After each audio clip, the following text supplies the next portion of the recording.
Au nom du Père et du Fils et du Saint-Esprit, ainsi soit-il. Chers amis, nous nous mettons donc sous la protection de saint Édouard, roi et confesseur, et il ne nous en voudra pas de parler du 13 octobre de Notre-Dame de Fatima, de la 6e apparition, où Notre-Dame révèle qu'elle est Notre-Dame du Rosaire, titre qu'elle avait reçu par le pape après la victoire de Lépante, vous savez. Donc on a eu la fête tout d'abord de Notre-Dame de la Victoire, et puis elle s'est transmuée en celle du Très Saint Rosaire, et puis ensuite elle en est venue à s'appeler Notre-Dame du Rosaire. Donc c'est un titre qui provient de la guerre contre les Ottomans. Et puis Fatima est un nom musulman. Donc vous voyez, il y a ce double lien entre Fatima et l'islam. Notre-Dame du Rosaire et puis le simple nom de Fatima.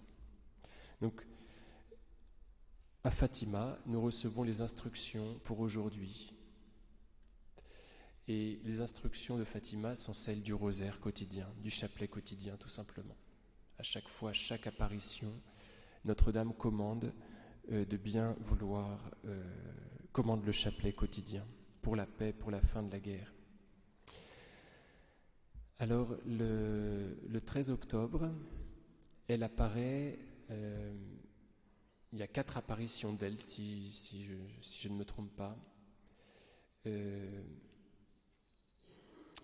Donc tout d'abord, elle apparaît, vous savez, en présence du soleil, vers lequel elle tourne ses mains. Après la danse du soleil, elle tourne ses mains vers le soleil, et puis elle envoie les reflets du soleil contre le soleil. Donc elle apparaît toute illuminée, si vous voulez. Et puis après, il paraît qu'elle apparaît vêtue de bleu. Elle disparaît à nouveau. Elle apparaît en Notre-Dame des Douleurs. Elle disparaît et elle réapparaît en Notre-Dame du Mont-Carmel. En tout cas, c'est ce que pense Lucie. Voilà, à chaque fois que Notre-Dame lui apparaît, pendant cette 6e apparition, eh bien, elle lui apparaît dans des accoutrements différents qui lui font penser qu'elle est donc, en tout cas pour les 2 dernières apparitions, Notre-Dame des Douleurs et Notre-Dame du Mont-Carmel. Et cela est intéressant, vous voyez, comme si Notre-Dame nous recommandait aussi la prière silencieuse. Elle nous dit qu'elle souffre avec nous, elle est Notre-Dame des Douleurs, et puis la prière silencieuse, en fait, le lien constant, si vous voulez, le lien constant avec elle. Le chapelet est la chaîne, nous dit le Padre Pio, est la chaîne qui relie notre cœur au cœur de la maman. La prière silencieuse, l'oraison qu'on pratique au Carmel, et la prière, si vous voulez, vraiment en continu pour le coup. Vous voyez, c'est l'histoire de la garde du cœur de Jésus. On se tient en sa présence, on répare l'indifférence qu'il subit par notre simple présence. Et l'oraison, c'est cela, si vous voulez.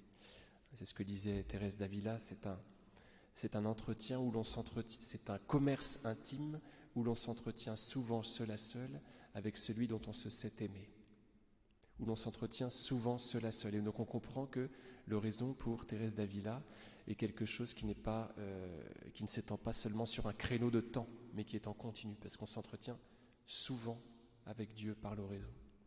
Donc voilà qu'il nous est commandé, qu'il nous est signifié le commandement d'un lien continu avec le Christ et avec sa mère. Voilà, on reste en leur compagnie. C'est un peu l'ultime message de Fatima, puisque Marie apparaît dans cet accoutrement du Carmel, dans les habits du Carmel. C'est sa dernière apparition à Fatima. Au nom du Père et du Fils et du Saint-Esprit, ainsi soit-il.